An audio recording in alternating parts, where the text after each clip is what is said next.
I've met up with Bryan here on the IBM booth at DistribuTech. Bryan, last year one of the big things you had was the whole vegetation management announcement. This year you've got vegetation management 2.0 at least. What are you up to? It's been a really exciting year. So last year at DistribuTech we launched the product. Yeah. We had gone through with a utility client, we had proven that it had worked, and we were bringing it to the marketplace. Since then, the response we've had has been tremendous. So we've been talking to clients around the globe. Every time we bring up this conversation, we get to the table and we have the opportunity to discuss what vegetation management can do for the client. Right.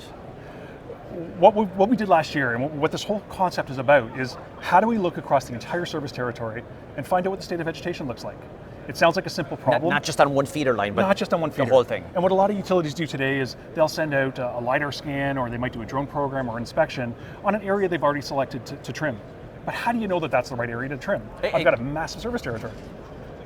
So what we've done is this new service, this new capability to say, can we actually find out across the service territory, cost effectively, where the trees are and attributes about those trees? Right. And what we found is, yes, we can.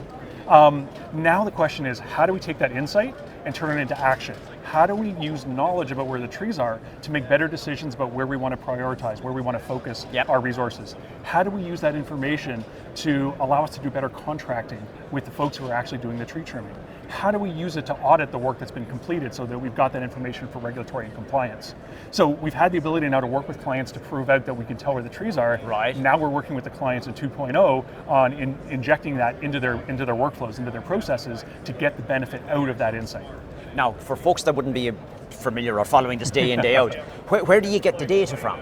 So the beautiful thing about our solution is it's based on a geospatial technology we have called pairs. Okay. That sounds very technical, but what it lets you do is take all sorts of different layers of geospatial information, satellite information, aerial information, it could be LiDAR information that we get from the utility, weather information, drone information, and we can normalize that and look across all of those different layers to gather the information. So we have the flexibility to not only use So I don't have to do a drone LiDAR beyond visual line of sight for the entire service area? Nope, exactly. We rely on this wide area technology to give us that viewpoint across the entire service territory. And that's where you start to really get the value, because now I can compare and contrast and focus on the areas that are going to have the most impact on my reliability. Now, one of the key things as well that what you're doing here at IBM, each of the solutions that you have stand on their own two legs, they bring value.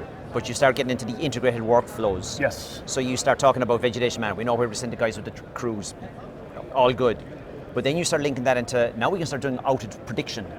Yes, and outage prediction's it's a similar kind of concept where what you're trying to do is say, can I get some insight about what's happening? Can I determine, based on weather patterns, based on historical information, what kind of damage I can expect, what kind of outages I can expect in different parts of my territory based on the current weather that we're seeing. And based on the state of the vegetation that I know is out there?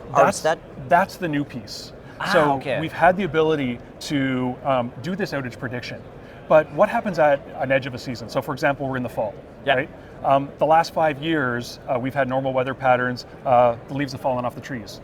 This year, it's been a particularly warm year, those leaves are still on that tree. The impact of a storm is going to be completely different.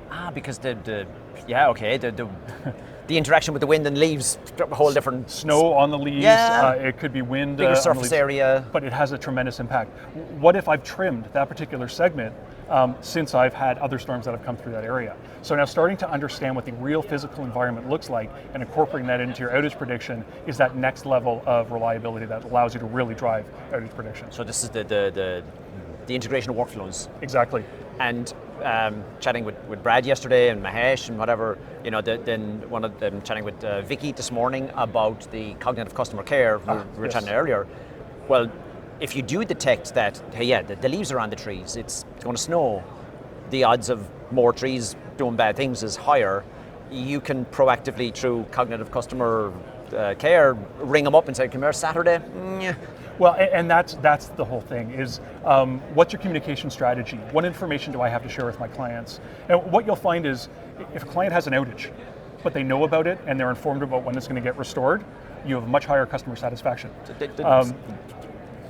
I know, I might be happy, but at least you're communicating. You do, and so somebody who has a relatively short outage, but you don't communicate with them, is going to be a lot more unhappy than somebody who grumpy. gets who gets that constant communication. So now you have more insight. Now the question is, how do you leverage that to help inform your clients? But it opens up new channels of information that can help you with that communication process. Well, it's proactive. It's fact-based, data-based. Exactly. It's all Brad was on yesterday about the whole cognitive enterprise. It's joining the dots. And it's pulling those pieces together. And what we look at is, one, can we provide some new insight? Can we determine something using, analytics, artificial intelligence, whatever the technology is? But then how do you take action? And injecting that intelligence into those workflows is where the value is. And now if you have that insight that you can inject across multiple workflows, you really start to see that multiplier effect on the value of what you're doing from an analytics perspective. Yeah, I was chatting with one of your other colleagues this morning, and they were saying, people have started the whole IoT bubble and IoT this and whatever. So we're all starting to collect data, but it was like, now what the hell do I do with it? How do I orchestrate it? How do I get insights? But the next level is you get an insight out of vegetation management, but you plug it into all sorts of other workflows, and you get the value in all other places. Yeah, and it's that difference between building a POC and building something that's going to have a material impact on the utility. And it's not just a siloed application. It has the opportunity to impact across the organization. Hey, good stuff. Thank you. It's been a pleasure chatting.